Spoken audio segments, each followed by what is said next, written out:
back to the weather as the summer solstice is just around the corner. Christian is here now to break down why the longest day doesn't line up with the earliest sunrise and latest sunset. Yes. I never really thought about that. I know, isn't it kind of interesting? And it's, it can be a little bit tough to grasp all of this. So I'll try to break it down as best as I can. But yeah, the longest day of the year, which of course is June 20th, the summer solstice, does not have the earliest sunrise of the year, and it also does not have the latest sunset of the year, which is kind of interesting. You might think that everything would just line up perfectly like that, but that is not the case. So first, let's talk about sunrise times. In fact, we're about to get to the earliest sunrise of the entire year. In fact, starting tomorrow, our sunrise is 4:58 a.m., and that is the earliest sunrise of the year, and it remains that way through the 17th. With that 4:58 a.m. sunrise. Technically, the 15th is the earliest sunrise by just, a couple fractions of a second as we head through the next several days. But really, from the 12th through the 17th, it's 4:58 a.m. 5 seconds difference. Either way really doesn't make a big difference here. On the summer solstice, look at that. It's a whole minute later at 4:59 a.m. and then sunrises get much later as we head towards July and into the middle of the month, where we see them quickly getting past 5 a.m.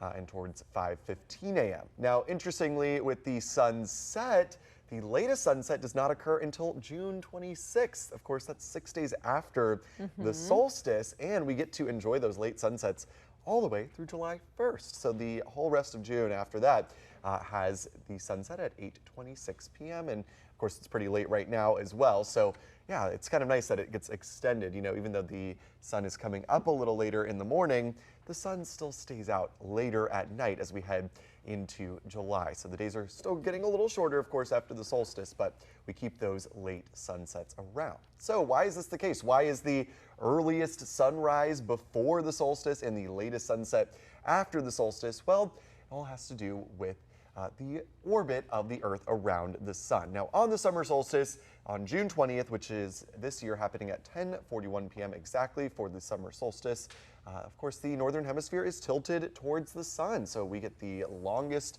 days of the world at that point, at 15 hours and 26 minutes here in the Portland area.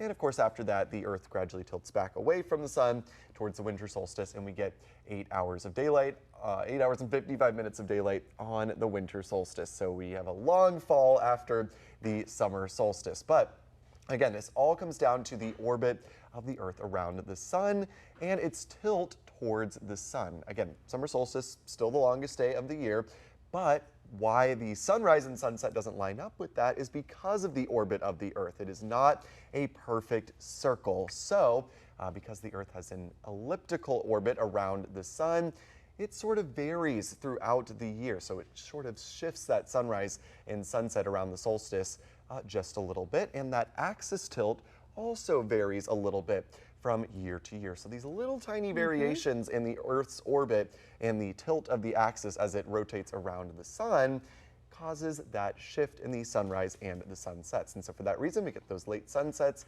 continuing into July, and those early sunrises, of course, coming before we even get to the summer solstice. So kind of interesting how, if the Earth was a perfect round orbit or, around the sun, we might have everything lining up perfectly. But because of these subtle differences, we don't get that, which is kind of interesting. Wouldn't that also impact the seasons? It would impact the seasons a little bit. It would shift them just a bit. And of course, the reason we have seasons altogether is because the Earth tilts on its axis and leans, towards the sun and away from it. So kind of interesting.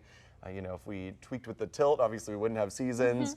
And if we made the Earth more of a perfect circle, maybe we would have almost exact seasons that would line up perfectly with the solstice dates. So kind of interesting to think about. Yeah. Interesting stuff. Yeah. It is. And it's kind of tough to wrap your head around too, all of it. Very as well. scientific, but it's helpful to see the graphics and kind of comprehend everything. And hey, so tomorrow is the earliest sunrise. Yeah. Or one of the earliest. One of the 5 or so days where we do get that earliest sunrise of the entire year. Pretty cool. So yeah, kind of cool. I mean, you got to set that alarm really early to see it, but yeah, really cool. And I'm just happy that we get those really late sunsets all the way into July. And yeah, if you've got any weather-related questions, maybe sun-related questions you'd like to ask our Weather Authority team, you can always email us at weather@wgme.com. Good stuff. Well,